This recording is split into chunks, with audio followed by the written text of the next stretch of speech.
Influencer award 2026 50 की category में उनका इंतखाब करना ये हमारे लिए बड़े फख्र की बात है। ना सिर्फ कर्नाटका बल्कि मैं समझता हूँ कि आज पूरे इंडिया का एक मकबूल चैनल वो बन करके सामने आया है। और मैं ये भी ज़रूरी समझता हूँ कि उनकी जो सर्विसेज थे, यहाँ मैं ज़रूरी समझता हूँ कि उनके इन्फ्लुएंसर अवार्ड उन्हें दिया गया है, तो उसमें सारी चीज़ें काउंट होती हैं। एनआरसी में हमने देखा कि एनआरसी में सबसे ज़्यादा पेश उन्होंने काम किया। यूँ तो गुलबर्गे के सभी सोशल मीडिया चैनल्स भी काम किए हैं, लेकिन वसीम शेख की जो एनआरसी में और कोरोना में सेंट्रल गवर्नमेंट के जो अवाम मुखालिफ पॉलिसियाँ थी, उसको लेकर के वो काफ़ी हाईलाइट उन चीज़ों को किया और आवाम तक उन चीज़ों को समझाया कि ये चीज़ें हमारे लिए फ़ायदेमंद हैं और क्या ये नुकसान है। और हमारे शहर का नाम रोशन करना सोशल मीडिया की जानिब से। आज शहर गुलबर्गा होने दीजिए, गुलबर्गा डिस्ट्रिक्ट होने दीजिए, इनकी आवाज़ गुलबर्गा हेडलाइंस, हर कोई बेचैन रहता है सुबह उठते ही क्या नई खबर है। अगर आप गुलबर्गा में एक बेहतरीन सीबीएसई स्कूल की तलाश में हैं, तो आई इनोवेटिव इंटरनेशनल स्कूल में आपका स्वागत है। यहाँ मिलती है smart classes, experience teachers, labs और एक्टिविटी बेस्ड लर्निंग। एलकेजी से 9th तक एडमिशंस ओपन है। ज्यादा जानकारी के लिए स्कूल विजिट करें।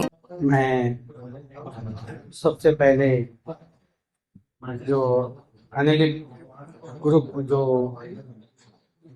कर्नाटका बेस इंटरनेशनल एक ग्रुप है, उसकी जानिब से जो वसीम साहब को 970 जो लोग थे, उसमें से उन्होंने फिर उसको जांच पड़ताल कर 50 लोगों में उनको सेलेक्ट किया, जिसमें शहर गुलबर्गा के हमारे वसीम शेख को उसमें शामिल किया गया है। वो ग्रुप को मैं बहुत बहुत मुबारकबाद पेश करता हूँ और शुक्रिया अदा करता हूँ। और साथ ही साथ ये भी कहना ज़रूरी समझता हूँ कि आज वसीम शेख साहब ने ना सिर्फ गुलबर्गा, हैदराबाद, कर्नाटका बल्कि पूरे साउथ इंडिया में उन्होंने एक यहाँ के साउथ इंडिया का नाम रोशन किया है। और आजकल उनके जो न्यूज़ेस हैं और कुछ जो अच्छी खबरें जो आ रही हैं, वाकई देखने के काबिल हैं। मैं उनको फिर एक बार मुबारकबाद पेश करता हूँ और यहाँ ये बात कहना ज़रूरी समझता हूँ कि वसीम शेख साहब एक बहुत ही मेहनती, हम शुरू से देख रहे हैं, उनसे बचपन से हम उनको देख रहे हैं। एक छोटा सा कैमरा था, एक वीडियो था, तब से वो मेहनत करते करते करते आज इस मुकाम पर आए हैं। ये मामूली बात नहीं है। उनके सामने मैं समझता हूँ कई एक दुश्वारियाँ, मसाइल, कई एक फाइनेंशियल कठिन जो बोलते हैं, वो उनके सामने आई हैं। मैं करीब से उनको देख चुका हूँ और इन दिनों वो काफ़ी तरक्की कर रहे हैं। ना सिर्फ कर्नाटका बल्कि मैं समझता हूँ कि आज पूरे इंडिया का एक मकबूल चैनल वो बन करके सामने आया है। और मैं ये भी ज़रूरी समझता हूँ कि उनकी जो सर्विसेज थे, यहाँ मैं ज़रूरी समझता हूँ कि उनके इन्फ्लुएंसर अवार्ड उन्हें दिया गया है, तो उसमें सारी चीज़ें काउंट होती हैं।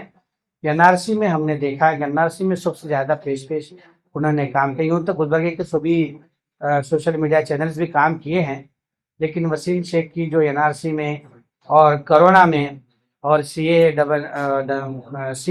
NRP जैसे जो सेंट्रल गवर्नमेंट के जो अवाम मुखालिफ पॉलिसियाँ थी, उसको लेकर के वो काफ़ी हाईलाइट उन चीज़ों को किया और आवाम तक उन चीज़ों को समझाया कि ये चीज़ें हमारे लिए फ़ायदेमंद हैं और क्या ये नुकसान है।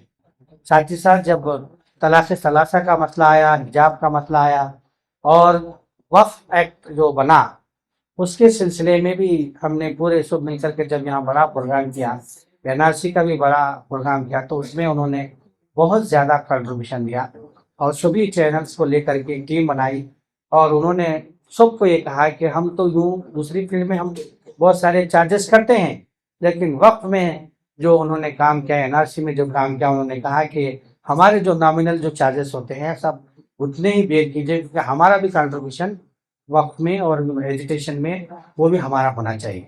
तो ये मामूली बात नहीं है। तो मैं दुआ गो हूँ अल्लाह सुब्हानहू तआला से कि इनको और अल्लाह ताला मजीद बुलंदियाँ अता फरमाए और तरक्की अता फरमाए।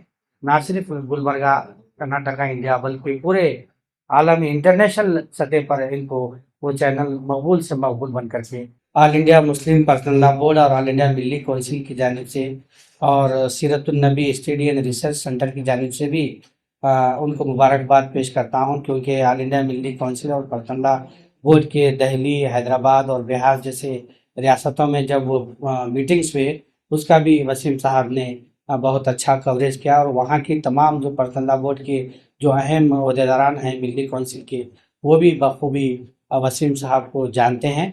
और मैं उनकी जानिब से फिर एक बार वसीम साहब को बहुत बहुत मुबारकबाद पेश करता हूँ।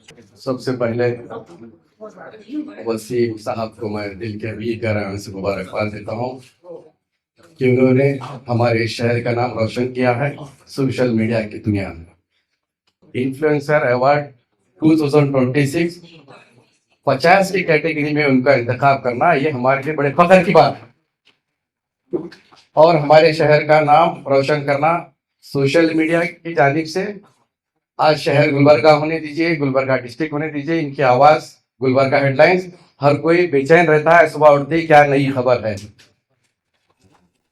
हालात हाजरा पर नजर अच्छी है, स्टाइल भी बहुत अच्छा है बोलने का वसीम साहब का, और मैं और एक दफा दिल के अमीर गहराइयों से इनकी टीम को मुबारकबाद देता हूँ। और स्टूडियो इन्होंने जो बनाया है, जिस तर्ज का स्टूडियो उन्होंने बनाया है वो काबिल तारीफ है, काबिल देखने के काबिल के लायक है। वहां पर भी मैं चाहूंगा कि जितने भी लोग हैं, जितने भी एडवर्टाइजमेंट आपको देते हैं, उनसे ख्वाहिश करता हूं कि वो स्टूडियो भी देखें कि गुलबर्गा शहर में भी इस तरह का स्टूडियो मौजूद है। बड़े फख्र की बात है और खुशी का इजहार करता हूं मैं यहाँ पर। और एक दफा मैं वसीम साहब को दिल की अमीर गहराइयों से मुबारकबाद देता हूँ, इसलिए कि उन्होंने आए दिन अवामी मसाइल के ऊपर जो लोगों की आवाज बनकर जो काम कर रहे हैं उसके लिए मुबारकबाद देता हूँ। बहुत सारे सोशल मीडिया होने दीजिए, किसी की एक की तरफदारी नहीं होनी चाहिए। जो हालात पे जो वाकई जिसके साथ जुल्म हो रहा है, नाइंसाफी हो रही है, उनके खिलाफ में आवाज उठाने वाले को मीडिया कहते हैं, उसको आईना दिखाने की जरूरत होती है। वो काम इन्होंने मैं समझता हूँ कर रहे हैं। अगर नहीं भी करें, कुछ हल्के में बचा हुआ तो भी आने वाले दिनों में मैं उम्मीद कर सकता हूँ कि वसीम वो काम कर सकते हैं इंशाअल्लाह। गुलबर्गा हेडलाइंस जाने मैं मुबारकबाद देता हूँ और एक दफा, और साथ ही साथ मैं चाहूंगा कि अल्लाह की बारगाह में दुआ को हो कि बेहद मशकूर ममनून हो कि इस नाचिज को कहने का मौका दिया। शुक्रिया। मैं अकेला ही चला था जानिबे मंजिल मगर, मैं अकेला ही चला था जानिबे मंजिल मगर, लोग साथ आते गए और कारवां बनता गया।